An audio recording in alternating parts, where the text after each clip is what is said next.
Mis hermanos, hoy es un día especial porque un día como hoy, Cristo Jesús, nuestro Señor y Salvador, se levantó de entre los muertos con gran poder y gloria. Y ahora está sentado a la diestra del Padre, intercediendo por nosotros.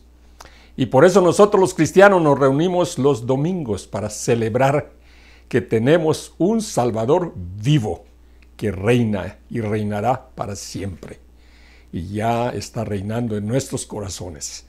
Por lo tanto, escuchemos el llamamiento a la adoración que está en el Salmo 146, que dice de la siguiente manera: Aleluya, alabado sea el Señor, alaba alma mía al Señor.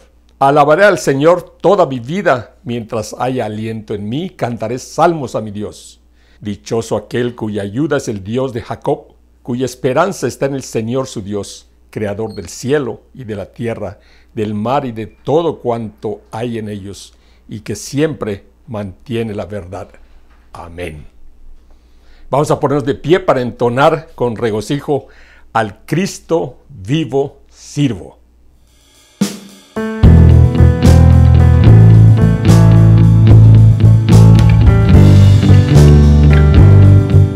Al Cristo vivo sirvo y en mi vida está.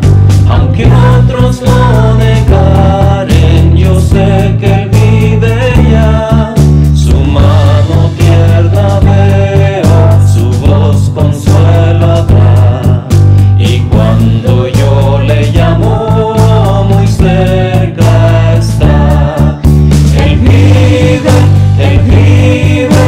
hoy vive el Salvador. Conmigo está y me guardará, mi amante y redentor. Él vive, imparte salvación. ¿Cómo es que sé que vive Él? Está en mi corazón, en todo el mundo entero contemplo yo su amor. Y al sentirme triste, consuélame el Señor. Seguro estoy que Cristo mi vida guiando está, y que otra vez al mundo regresará. Él vive, hoy vive el Salvador. Conmigo está y me guardará, mi amante y redentor. Él vive, imparte salvación. ¿Cómo es que sé que vive Él? Está en mi corazón. Regocijaos, cristianos, hoy himnos de entonar, eternas aleluyas, a Cristo el Rey cantar. La única esperanza es del mundo pecador. No hay otro tan amante como el Señor. Él vive, hoy vive el Salvador. Conmigo está y me guardará, mi amante y redentor. Él vive, imparte salvación. ¿Cómo es que sé que vive Él? Está en mi corazón. Una parte muy importante de nuestra adoración es que lleguemos ante nuestro Señor a confesar nuestros pecados. De manera inevitable, por más que tratemos, cuando nos demos cuenta, ya fallamos. En ocasiones nos demos cuenta enseguidita, pero otras ocasiones alguien nos tiene que decir: hey, fíjate, eso que hiciste no está correcto. De cualquier manera, ya sea que nos demos cuenta o que alguien nos llame la atención, debemos acercarnos a nuestro Dios en confesión. Vamos a orar un momentito en silencio cada uno, y yo terminaré en voz alta con una oración comunitaria. Oremos.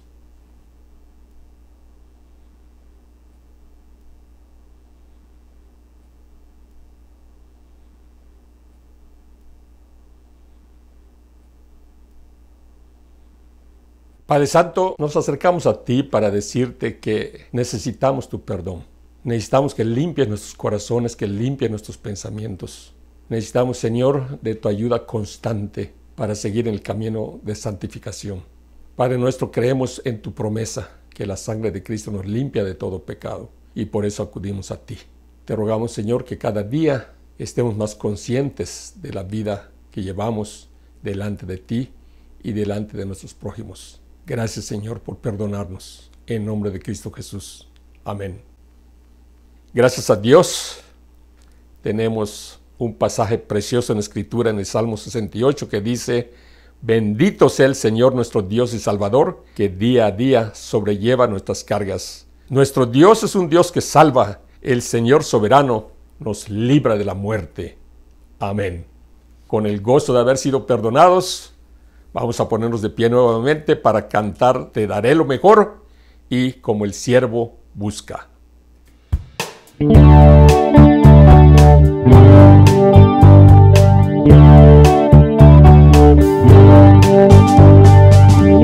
Traemos hoy ante tu altar nuestras coronas. Queremos darte lo mejor de nuestras vidas. Te entregaré mi amor entero, los sueños que logré alcanzar. Te daré lo mejor de mi vida. Te daré lo mejor cada día. Será mucho más que una canción. Mi obediencia es mi mejor adoración.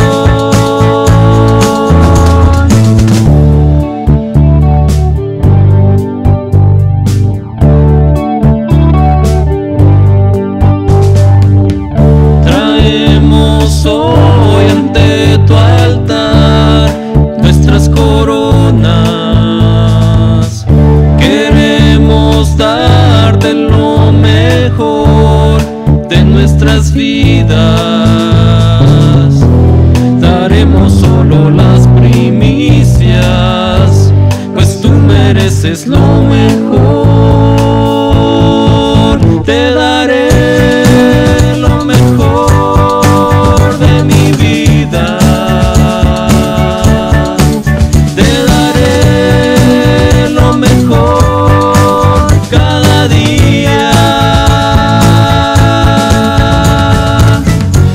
Será mucho más que una canción. Mi obediencia es mi mejor adoración. Te daré lo mejor de mi vida. Te daré lo mejor cada día. Será mucho más que una canción. Mi obediencia es mi mejor adoración. Te daré lo mejor de mí. Te daré lo mejor de mí. Te daré lo mejor de mí. Te daré lo mejor.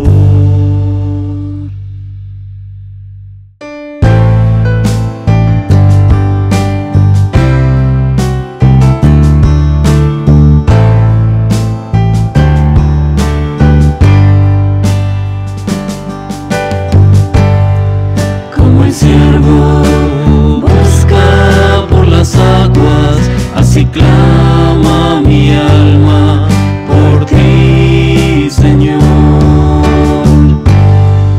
Día y noche yo tengo sed de ti, y solo a ti buscaré. Lléname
Segunda de Corintios nos alienta de la siguiente manera: cada uno debe dar según lo que haya decidido en su corazón, no de mala gana ni por obligación, porque Dios ama al que da con alegría. Y Dios puede hacer que toda gracia abunde para ustedes, de manera que siempre, en toda circunstancia, tengan todo lo necesario y toda buena obra abunde en ustedes. Amén. Es tiempo de separar nuestros diezmos y nuestras ofrendas para nuestro Rey y Señor.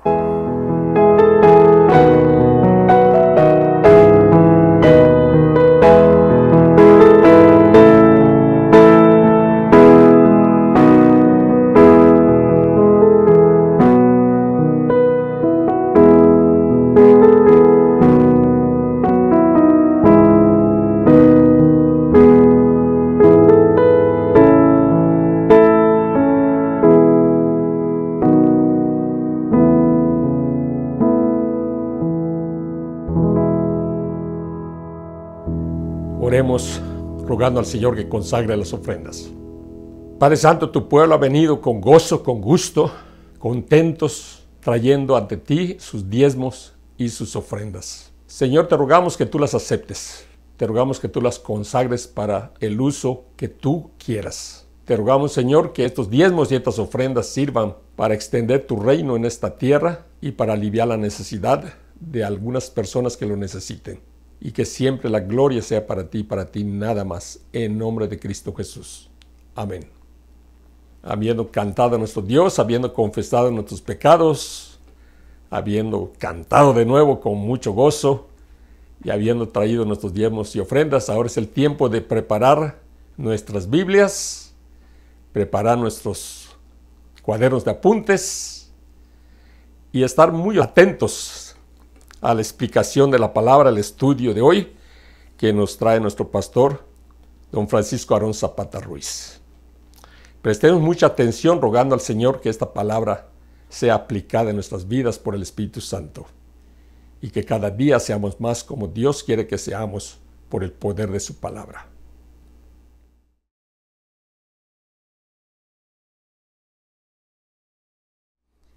¿Qué debo hacer para ser salvo? Esta es una pregunta muy importante, necesaria y urgente. No hay nada en nuestra vida que supere a la respuesta que obtengamos. Es necesaria porque es esencial para nosotros entender el destino de nuestras vidas. Y es urgente porque no sabemos cuánto tiempo nos queda de vida en esta tierra. ¿Qué debo hacer para ser salvo? Oremos. Eterno Padre Celestial, te adoramos por tu soberana grandeza. Te damos gracias por habernos dado tu bendita palabra. Te rogamos que el Espíritu Santo ilumine nuestras mentes y corazones para que podamos entender tu santa voluntad revelada en las Sagradas Escrituras. Transforma nuestra voluntad para desear y cumplir lo que tú mandas, Señor. En el glorioso nombre de Cristo Jesús. Amén. La palabra de Dios dice en Marcos 10, 17 al 31, el joven rico. Cuando Jesús estaba ya para irse, un hombre llegó corriendo y se postró delante de él. Maestro bueno, le preguntó, ¿qué debo hacer para heredar la vida eterna? ¿Por qué me llamas bueno?, respondió Jesús. Nadie es bueno sino solo Dios. Ya sabe los mandamientos: no mates, no cometas adulterio, no robes, no presentes falso testimonio, no defraudes, honra a tu padre y a tu madre. Maestro, dijo el hombre, todo eso lo he cumplido desde que era joven. Jesús lo miró con amor y añadió, una sola cosa te falta. Anda, vende todo lo que tienes y dáselo a los pobres, y tendrás tesoro en el cielo. Luego, ven y sígueme. Al oír esto, el hombre se desanimó y se fue triste, porque tenía muchas riquezas. Jesús miró alrededor y le comentó a sus discípulos, qué difícil es para los ricos entrar en el reino de Dios. Los discípulos se asombraron de sus palabras. Hijos, Qué difícil es entrar en el reino de Dios, repitió Jesús. Le resulta más fácil a un camello pasar por el ojo de una aguja que a un rico entrar en el reino de Dios. Los discípulos se asombraron aún más y decían entre sí, entonces, ¿quién podrá salvarse? Para los hombres es imposible, aclaró Jesús, mirándolos fijamente, pero no para Dios. De hecho, para Dios todo es posible. ¿Qué de nosotros que lo hemos dejado todo y te hemos seguido? Comenzó a reclamarle Pedro. Les aseguro, respondió Jesús, que todo el que por mi causa y la del Evangelio haya dejado casa, hermanos, hermanas, madre, padre, hijos o terrenos, recibirá 100 veces más ahora en este tiempo. Casas, hermanos, hermanas, madres, hijos y terrenos, aunque con persecuciones. Y en la edad venidera, la vida eterna. Pero muchos de los primeros serán últimos, y los últimos primeros. Esta es palabra de Dios. El versículo 17 inicia esta sección. Cuando Jesús estaba ya para irse, un hombre llegó corriendo y se postró delante de él. Maestro bueno, le preguntó, ¿qué debo hacer para heredar la vida eterna? Observemos la ironía de la vida. Jesús estaba ya para irse, para continuar su viaje hacia Jerusalén, donde iba a dar su vida. Un joven llega interesado en saber cómo obtener la vida. Muerte, vida. Vida, muerte. ¿Cómo sabemos que este hombre era rico, joven y dirigente? Mateo, Marcos y Lucas lo identifican como rico. Mateo lo identifica como joven. Lucas lo identifica como dirigente. Podemos notar algunas características adicionales de este joven rico. Este joven rico tenía un interés intenso. Corrió, llegó corriendo. Tenía una actitud humilde. Se arrodilló, se postró delante de Jesús. Pronunció unas palabras de respeto. Maestro bueno. Y mostraba una preocupación genuina. Estaba preocupado, interesado en la eternidad. Todas estas características son importantes, son buenas, son necesarias. Entonces, ¿qué podemos aprender de esta breve sección, de este versículo que nos presenta al joven rico? Debemos aprender que, aunque todas estas características son importantes, no son suficientes para ser salvos.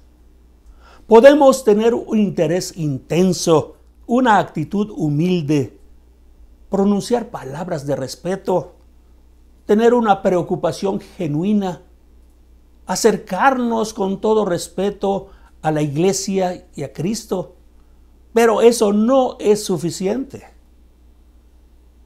Claro que debemos practicar estas cosas, pero no debemos pensar que nuestra actitud, que nuestras obras, que nuestras palabras van a tener algún mérito para salvación. La misma pregunta nos muestra que el joven rico tenía dos problemas de entendimiento desde el inicio.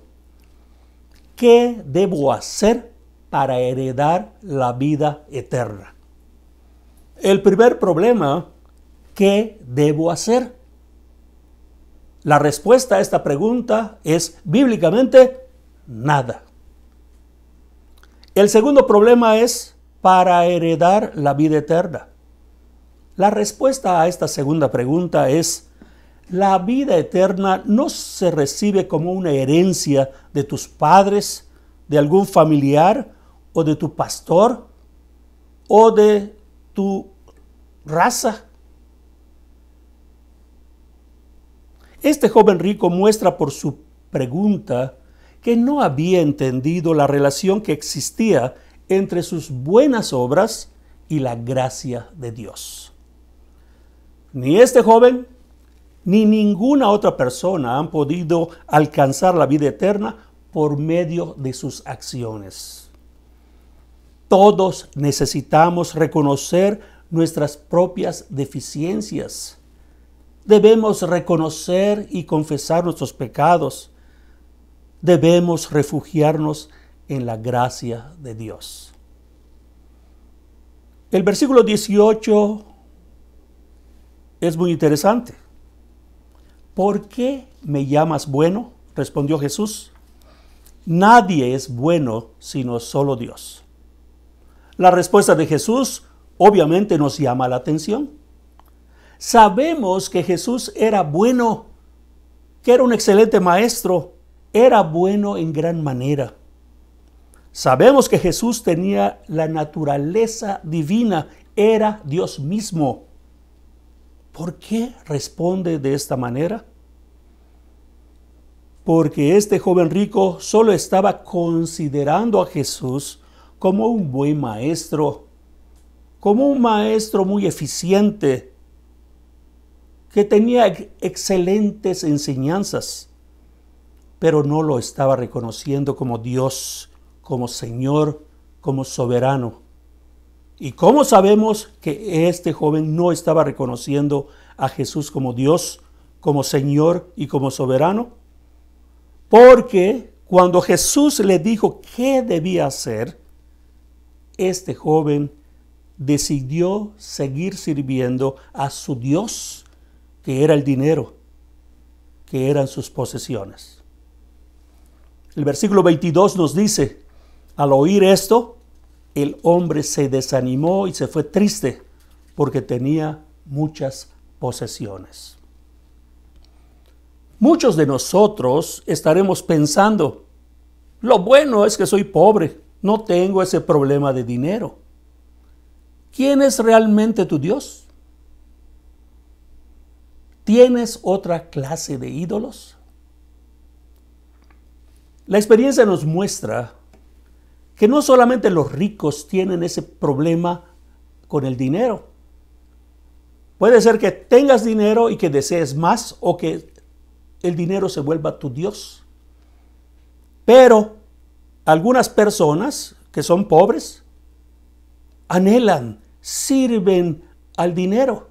Aunque no lo tienen, están buscándolo con ansiedad.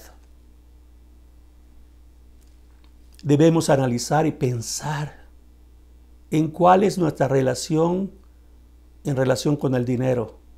Nos vamos a sorprender de la relación que tenemos nosotros con esta tentación tan grande, esta idolatría en nuestras vidas. El versículo 19 dice, ya sabe los mandamientos.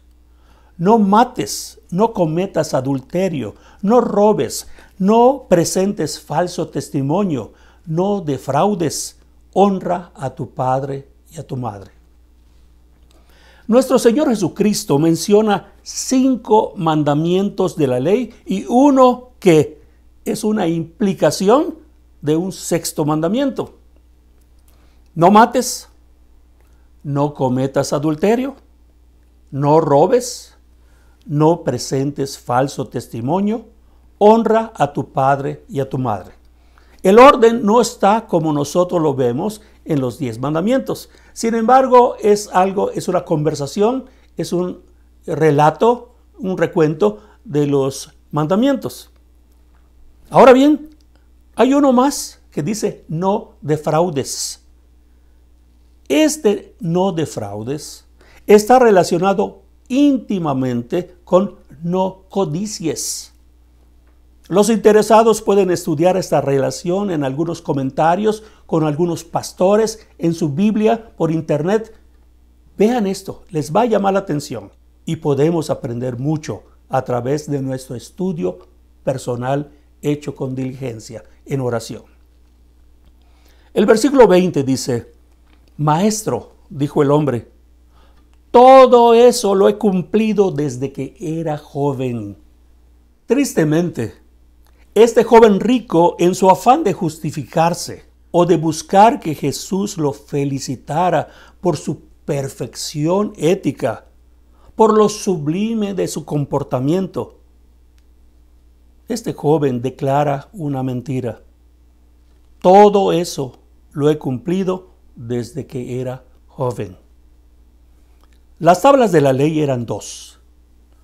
Los primeros 4 mandamientos tenían relación directa con Dios. No tengas otros dioses delante de mí. No te hagas ningún ídolo. No uses el nombre del Señor tu Dios en falso. Acuérdate del sábado para consagrarlo. Cuando no cumplimos alguno de los primeros 4 mandamientos, no podemos cumplir ninguno de los otros 6 mandamientos. Cuando no cumplimos alguno de los otros 6 mandamientos, solo nos demuestra que no estamos cumpliendo ni aún el primero de los 10 mandamientos. Para este joven rico, sus posesiones fueron más importantes que la vida eterna. Al oír esto, el hombre se desanimó y se fue triste porque tenía muchas riquezas. Sigamos leyendo. Jesús miró alrededor y les comentó a sus discípulos: qué difícil es para los ricos entrar en el reino de Dios. Los discípulos se asombraron de sus palabras. Hijos, qué difícil es entrar en el reino de Dios, repitió Jesús. Le resulta más fácil a un camello pasar por el ojo de una aguja que a un rico entrar en el reino de Dios. Los discípulos se asombraron aún más y decían entre sí: entonces, ¿quién podrá salvarse? Para los hombres es imposible, aclaró Jesús, mirándolos fijamente, pero no para Dios. De hecho, para Dios todo es posible.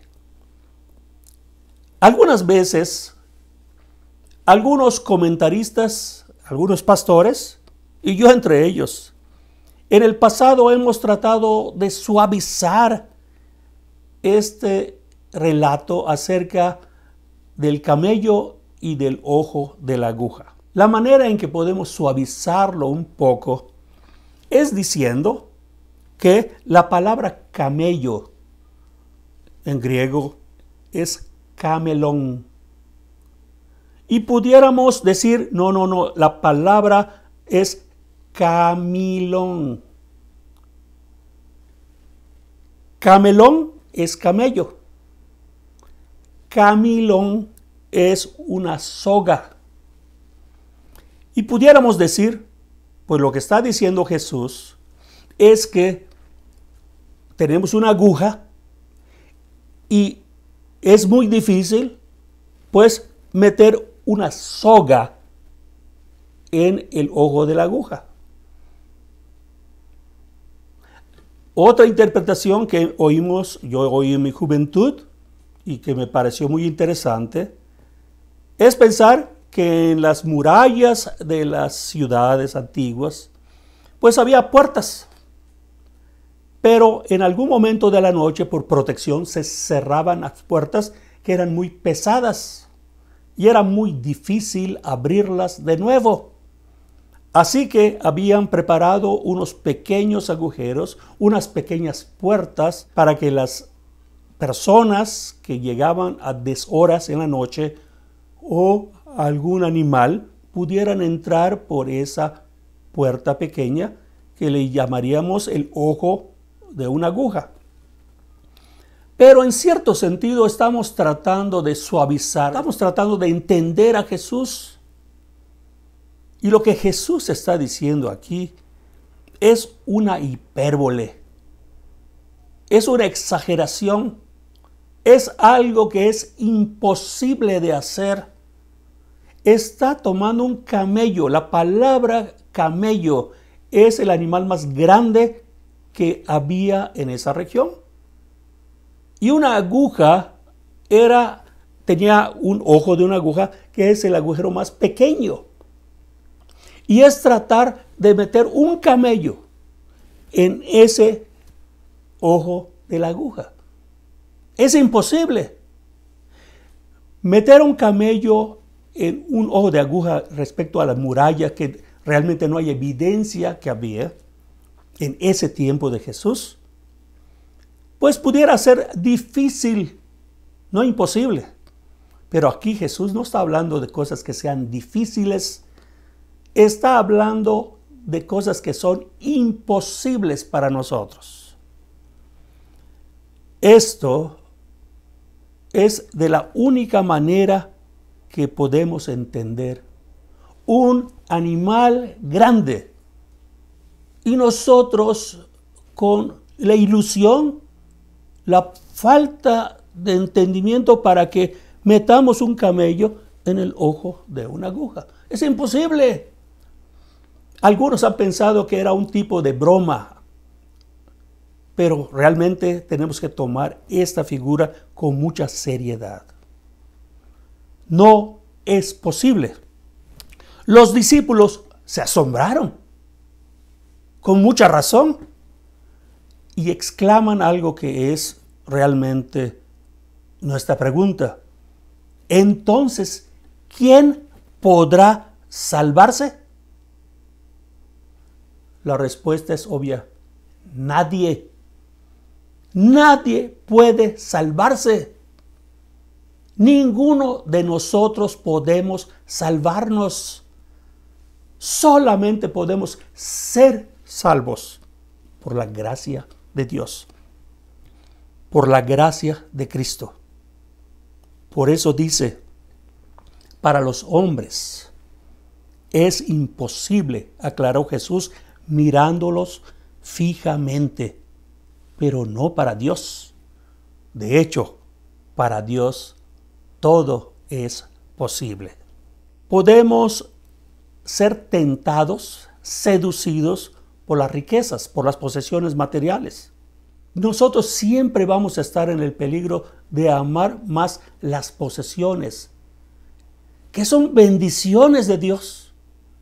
Pero empezamos a aferrarnos más a las posesiones, a la vida presente, y amar esas cosas, aunque sean buenas y positivas, bendiciones de Dios, nuestra familia, carro de transporte, nuestra casa, nuestra ropa, pero pueden ocupar el lugar que solamente pertenece a Dios. Regresamos a la primera pregunta. ¿Cómo puedo ser salvo? ¿Qué debo hacer para ser salvo? Bueno, voy a terminar con una ilustración que presté de Carlomagno. Muero y voy al cielo. Pero antes me habían preparado aquí en la tierra con unas preguntas de evangelismo explosivo. Y la primera pregunta de diagnóstico es: Aarón, ¿has llegado a ese punto de tu vida, en tu vida espiritual, que si mueres hoy vas al cielo? Y yo, aunque por mucho tiempo no tuve certeza, llegó un momento que dije sí voy. Entonces muere Aarón y llega al cielo. Mi Padre Dios pregunta: ¿quién viene? Y yo digo, con mucha humildad, Francisco Aarón Zapata Ruiz. Mi padre fue pastor y yo fui rector del seminario y después director del seminario. No te conozco. ¿Quién viene? Aarón Zapata. Fui pastor en algunos lugares en Mérida, en Yucatán. Y ahora tengo una pequeña congregación, pastoreo y sirvo allí. Para ti, Señor, no te conozco. ¿Quién viene? Aarón, un pecador arrepentido, redimido por la gracia de Cristo. Él murió por mí. Y tú me dijiste, Señor, que si yo confiaba en su muerte, podía tener tu salvación. No por mis méritos, sino por los méritos de Cristo Jesús. Confiando en la palabra de Dios, Él me va a decir, ven, entra. En lo poco fuiste fiel, en lo mucho te pondré. Entra en el gozo de tu Señor. ¿Qué responderías tú a esas preguntas si mueres hoy? ¿Qué le responderías a Dios? No estamos hablando de algo hipotético. Tú no sabes cuándo va a ser ese día. Y tienes que responderlo ahora mismo. No puedes garantizar ni un segundo más. Dios te puede conceder más tiempo, pero no esperes. Nunca confíes en el futuro por tu propio razonamiento. Confía en la gracia de Dios.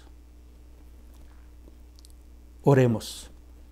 Señor y Padre, te damos gracias por tu palabra, que no solo nos relata una historia, sino que nos muestra nuestras actitudes, confronta nuestros corazones, desnuda nuestra fe, te muestra lo que nosotros realmente creemos, no solamente de palabras, sino de hecho y profundamente en nuestros corazones.